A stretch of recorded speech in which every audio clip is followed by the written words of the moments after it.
Question for Bruce. As Triesi was a required player, was he offered more money to stay? No. Because if you're in the middle of your contract, actually, the longer your contract goes, the less valuable you are, because if you're another club who's going to purchase a player or whatever, if they've got 5 years left on their contract, you're going to pay premium because you need them to get out of that contract. If they've got 6 months left on their contract, then you're just going to wait, because in 6 months' time you can pick them up for free. So that wasn't even a discussion, because the issue wasn't, I don't feel like I'm getting paid enough. If you pay me more, I'd be more happy to stay. So that's not the solution to the issue of him wanting to leave. Got a couple left, yep.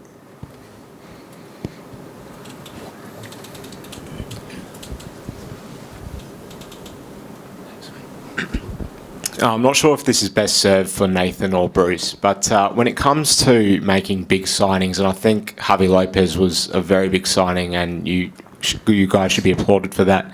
I think it kind of got swept under the rug with Juric being announced the next day, but that's a massive signing. And I'm interested in what actually goes into the process of, first of all, selling the city, and furthermore, sort of educating these guys who, let's face it, outside of the Spanish Revolution that we had here, it's unlikely a La Liga captain's going to know anything about Adelaide United. What goes into informing them about the culture and history of the club? Are they shown footage of Pablo's winner in 2016? Are they shown, a picture of Henley Beach Square and told they could have a penthouse there overlooking it? What actually goes into the process of bringing a big name here? Well, with Javi Lopez, it was easy. I just said, call Isaias. Actually, it was Isaias who called me and actually said he'd been speaking to Javi. They've been friends since they were kids. They used to play together. And I don't know exactly the conversation that they had, but it was something along the lines of, I'm looking for a new adventure. And Isaiah said, well, there's this club in Australia I know that's, it's in a fantastic city, in a fantastic place. It's COVID safe. And I'm good mates with the football director there. You should give him a call. And then Issa called me. I remember I was pulling up into my house. It was like 7:30. I just got home. And he's like, there's a player. He's really good. He should never actually come to the A-League. But circumstances are such that he's actually willing to come to the A-League. I said, who's the player? It was captain of Espanyol. I'm like, mate, we can't afford him. And he's like, nah, he actually doesn't care about money. He just wants to try something new. His experience is a bit older. He wants to come and check out Adelaide. So I'll just give you his number and give him a call and have a chat. I said, okay. I thought, well, I'll have a chat to him. It'd be hard to sell. But Issa had done it. It was the easiest signing I'd made this whole off-season. I don't know how long Issa was talking to him, but he definitely sold him on coming here, and Javi's been really enthusiastic ever since. He's in quarantine. We're texting all the time. Can't wait to get to training. We got him a bike and some medicine balls and TheraBands and stuff, so we can do a bit of exercise while he's in his quarantine hotel. He's there with his wife and 2 kids. He's saying it's getting a bit tough now, but the ending is near. The light's at the end of the tunnel. That was one of the other announcements that you didn't make, that Isaias is now Spanish Director of Football for Adelaide United. What a great man to work for the club as well. Thanks, Jared. Directed at Phil as the management of the stadium, and possibly to Nathan, and to a lesser degree Bruce.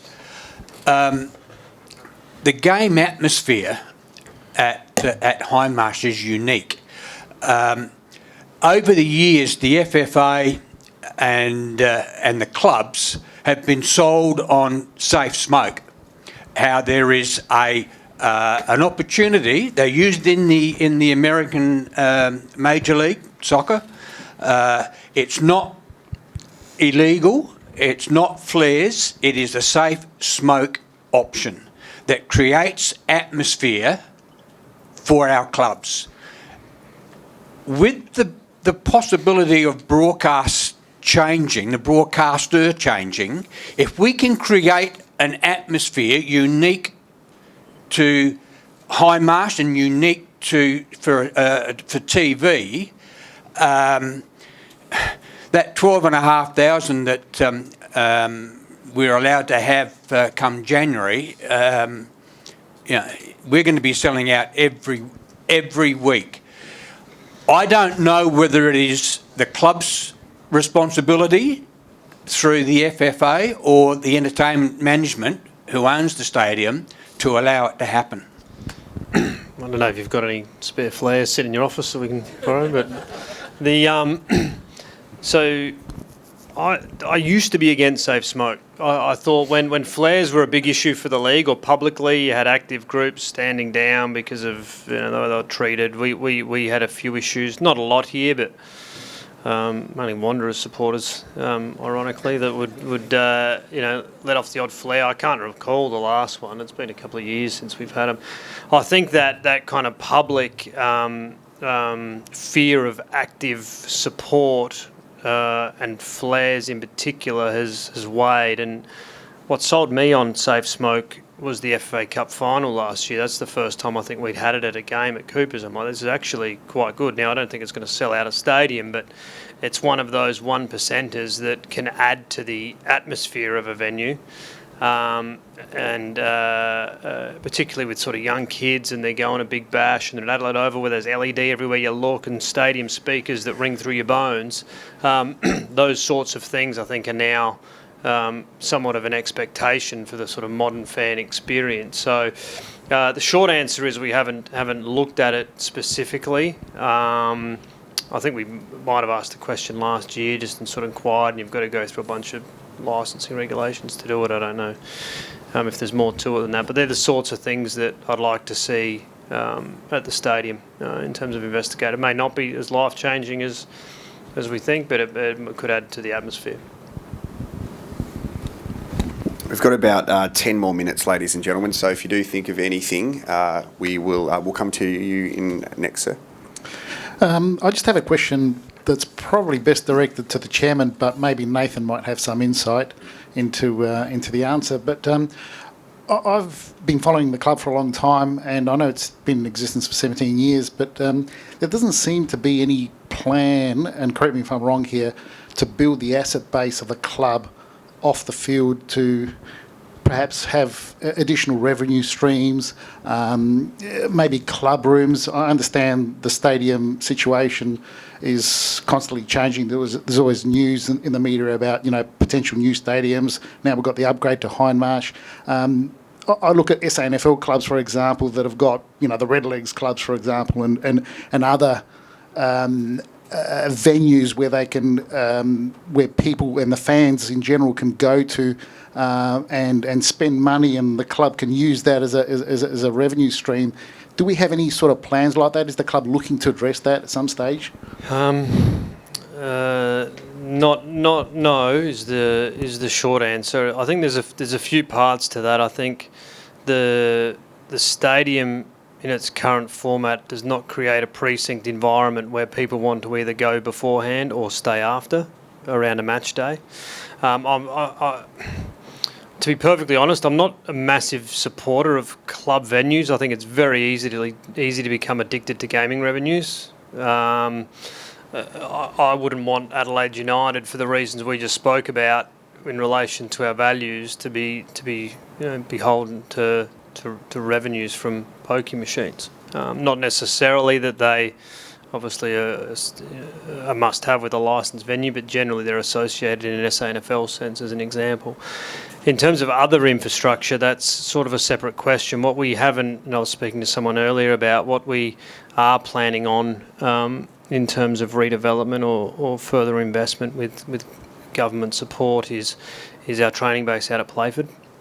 For those that have been there, it's a really good venue.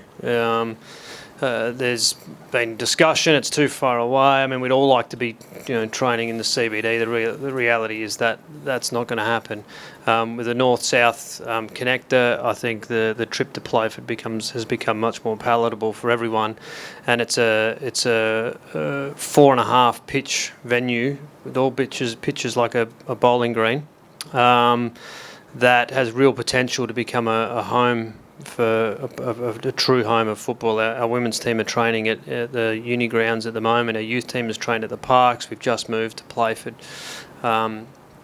We lack that, and that needs some infrastructure and spend around change rooms in the first instance. I don't think there'll be scope to do more than that, but I'd like to see, and I don't think it's necessarily in this round of spending, but I'd like to see the stadium become that home in terms of a precinct that people are there in the afternoon. They're there after a game. As opposed to one of the big challenges we have is that we're 6:30 kickoff this year. By the way, we need to really emphasise that, is that 70% of the crowd will come at 6:25, and they miss the first 10 minutes, and because they're either at the pub or whatever else. So we need to, and that's where the stadium upgrades will help. It will become a happier place to get to earlier and have a drink, or kids play in Family Park, whatever it might be.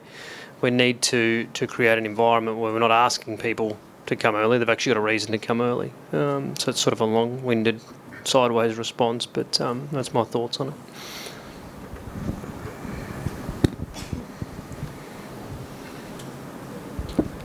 I'm just with our A-League squad's pretty much solidified by now, maybe one more player to replace James. I was just thinking about the W-League squad. Obviously, same challenges with COVID. It might be a bit harder to bring any international women's players in. I know we've got the local women that have played in the NPOSA and the W-League side before, but do we have any potential additions, any signings to expect? That's my question.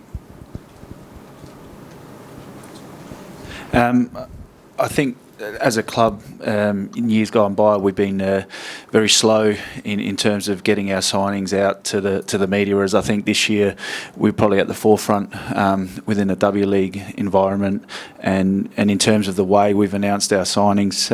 Sydney FC, I think, announced 16 players in one media release, whereas I think every single player that has signed for the club this year has been given the opportunity to sign a contract with some photos, some video shots. We have announced the number off the top of my head, but we probably about 14 players. We do have a couple of international players that we're looking to announce in the next week.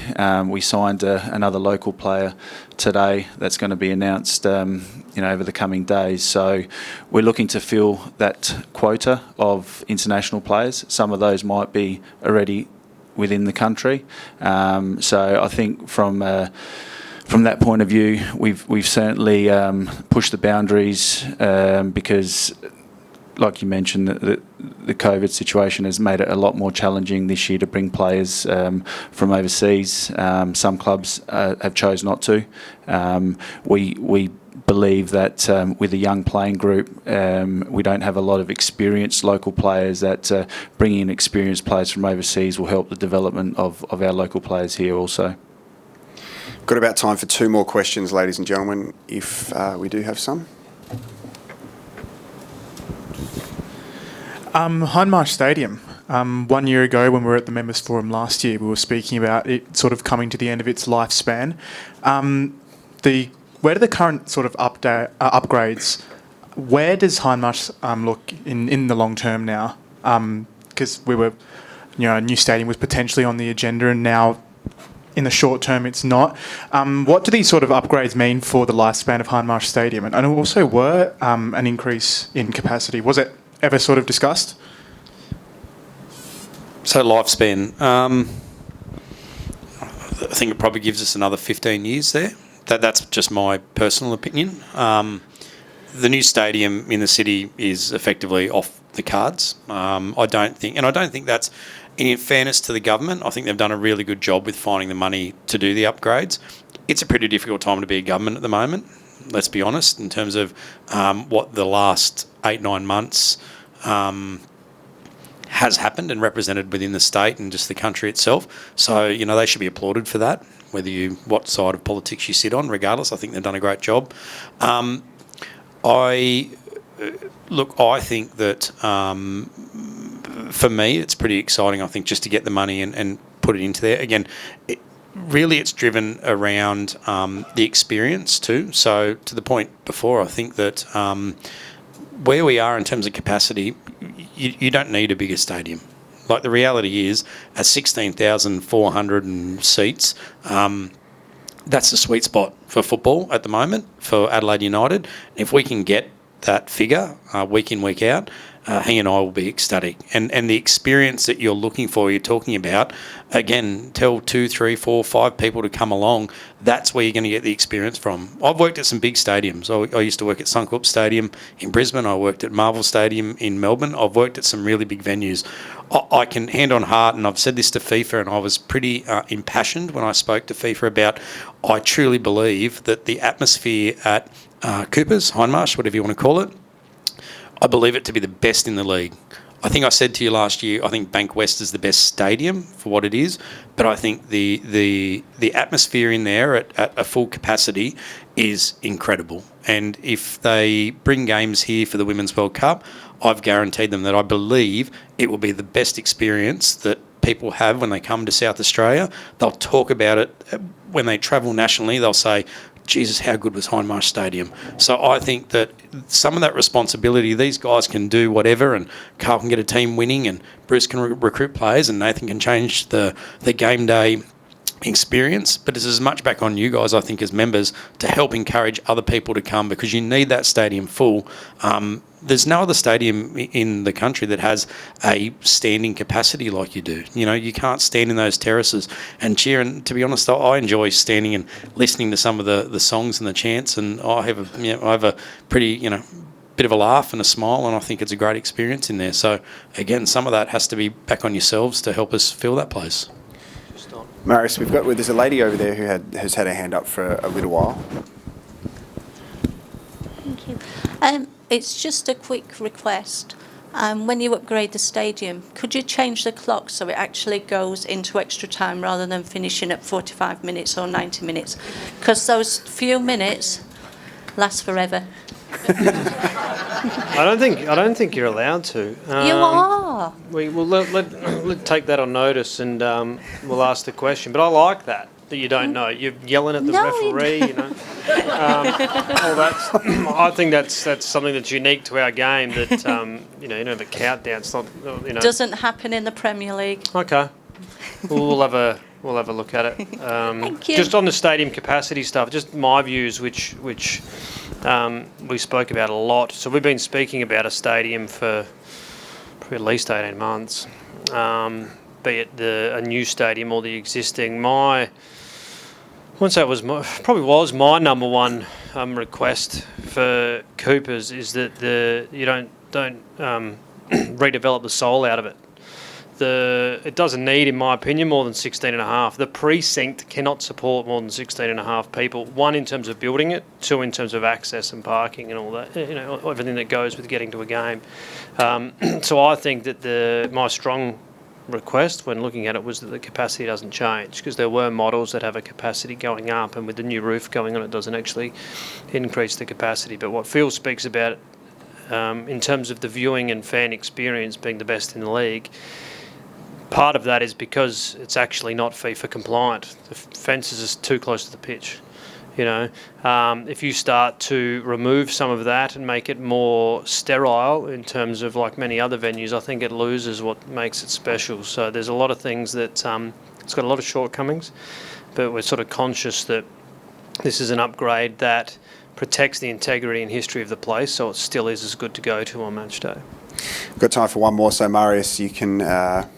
Thank you very much for sanitising that. It's been great, ladies and gentlemen, the microphone man. Just a quick question. We all know that Adelaide is a one-paper town, the advertiser. Do you think we're getting a fair go to promote our game in the advertiser? No.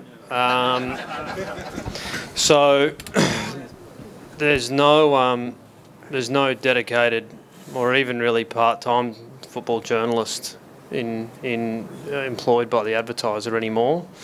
I can't remember the last article we had in the paper. Yeah. And that's the changing landscape of, I mean, they've been making people redundant for years, and there was a round of redundancies mid this year which removed Rob Greenwood and Val Migliaccio as the football journalists. It's obviously hurt us, it's hurt grassroots football, it's hurt other sports as well that are in the same boat. So we have taken it upon ourselves to not rely on the paper anymore to communicate our stories. So that's why you would have seen us being much more proactive, and it's all that more important to have a coach and a football director that are present in terms of the media, because we can't rely on hard copy newspapers to communicate exclusively anymore. There's obviously value that's been lost in that, because I think the paper is much more relevant in SA than what it is in perhaps other states. But it's just meant that we've had to change our approach and do our own promoting. I don't know whether it will change in the future, but we'll make sure that we're doing enough that it doesn't need to. Now, sir, down here, I know you were desperate to ask a question, and if I was in your position, I'd be very upset if I didn't get to answer it. So you can have the last one, okay? Good evening, team. Dave Wilson's my name, and I've been a member of the club since day one in the NSL days. So I've seen Carl kick off and had a great memories of that as well. And going back to engaging the membership and the fan base, I know back in the NSL days, a lot was put into local schools where free tickets are given away to the kids at schools. Now, most kids will drag their parents along to the game, all right? Because I go home, Dad, I want to go see this, you know. That's happened to me. I hated the game of soccer or football, all right, until my son dragged me along to that first game. Ever since, I've been involved in the game, especially with the grandkids now as well. So it'd be a great way, I think, of engaging people back into it, is going back through the schools rather than at football clubs as well, don't get me wrong. But I think the schools, you're going to get a lot of fan base coming back into it, because it was a club for the community as it originally marketed as that. The other thing was I've been all through the supporter groups as well over the years, over the decades. And I think I'm the oldest financial member now of the Red Army, I think. And but I was there with the original, the stand and then the gate, and now the Red Army. But I remember Nathan, your father, one day came down. It was in the gate days of the supporter group, and he came down pre-game and stood in the middle of the group and had a beer and said, how do you think we should play the game today?" Right? And I think that's great fan engagement, and you don't see that a lot these days. And people like your Nick Biancos and your Gordon Pickards and your Rob Gerards. I remember, Gordon and still Nick to the day. I still see him at the games, and he comes down for a beer and says "G'day." He's got that fan engaged the people around him, and I think it'd be good to see like our perhaps our chairperson come out and meeting the membership, because a lot of people wouldn't know who Van der Pol is, right? They wouldn't know if he fell over him, right? And all they know is some guy that just in between the club and just back there. The curtains. Yeah, I know. But it'd be good to get him involved in it, and perhaps even come down like the Brobson Hotel and have a drink with the Red Army, And I mean, I remember Gordon Pickard in his day. Went over to Perth for one of the NSL semi-final. We all travelled over in a bus, and it was none of us had a shower for 4 days and all the rest of it. I remember Gordon Pickard at the time gave us $2,000 in cash to spend on the bus on the way back across the Nullarbor at the pub. So it'd be good to get that fan engagement back into it, and especially Nick Bianco as well. We went to Melbourne for get mobile as well.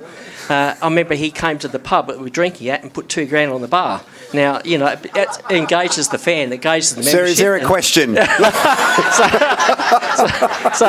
David had a line. The game is about to start at Cooper's. We need to hurry up. So it'd be good just to actually probably engage the community again by getting back out in the community and introducing yourselves as actually who you are, and because a lot of people wouldn't know, what's involved in Adelaide United. Yeah, aside from the bar tab funding, I think the premise of what you say is correct. I'm interested that you went from hating the sport to a 17-year member based on one game.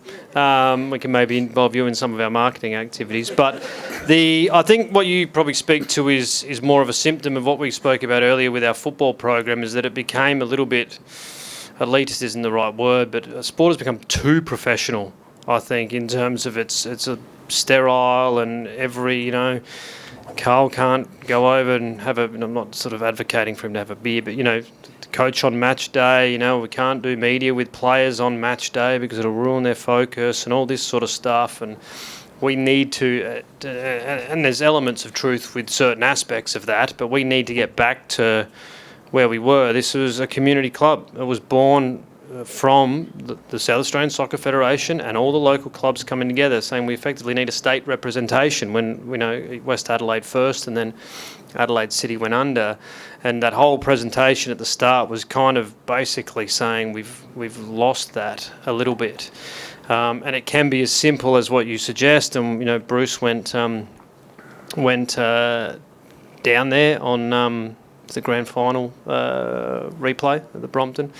Not that we're advocating for this, but we actually had a commercial function on the same night, and we made sure that we didn't skip that. We didn't skip the Red Army function because we'd committed to it because that was important, So that sort of maybe speaks to the attitude we need to have now, and it could be with the Red Army. It might be just with general members or fans.